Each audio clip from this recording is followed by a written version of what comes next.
exercice de désintégration avec émission de particules. Donc ce qu'on va faire ici, c'est qu'on va dans un premier temps écrire le bilan de la désintégration avec ces émissions. Alors ici, du coup, on a un noyau d'uranium 234 Z92 qui va se désintégrer en plomb avec une émission de particules alpha et bêta moins. Ok. Donc du coup, on va écrire du coup le bilan. On a donc de l'uranium, hop, de l'uranium 234 Z égale 92, qui du coup va se désintégrer spontanément en plomb 206, Z égale 82. Et là, on a une émission de particules alpha. Les émissions de particules alpha vont être représentées par le noyau d'hélium suivant, le noyau d'hélium 4,2. Quand on a une désintégration avec une émission de particules alpha, on a un noyau d'hélium 4,2. Et bêta moins qui sera représenté par cet électron 0, moins 1. Voilà, donc ça c'est systématique, on a des émissions de particules alpha et bêta moins. Et en fait, en faisant ça, on a quasiment fini l'exercice parce que j'ai écrit du coup un double bilan juste ici. Vous allez voir vous allez voir là où je veux en venir. C'est que du coup, à partir de cette équation de désintégration que j'ai écrit, je vais pouvoir écrire deux équations.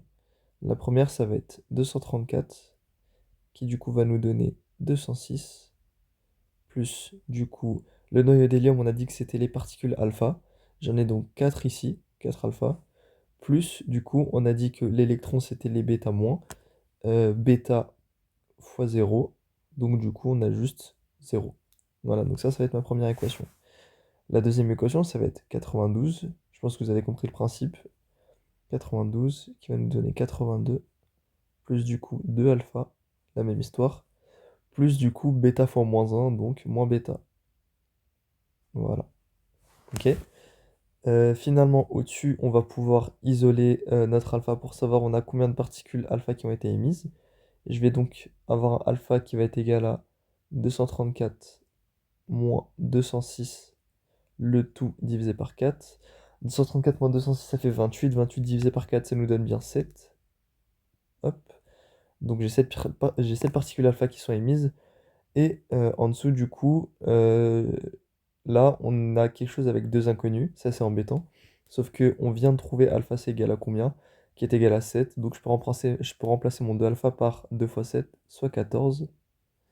Voilà, donc ici maintenant, il faut juste calculer ce qui reste. Je vais donc avoir 92 qui va être égal à 82 plus 14, soit 96 moins bêta.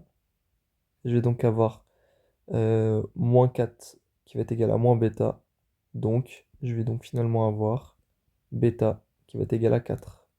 Juste ici, bêta qui va être égal à 4.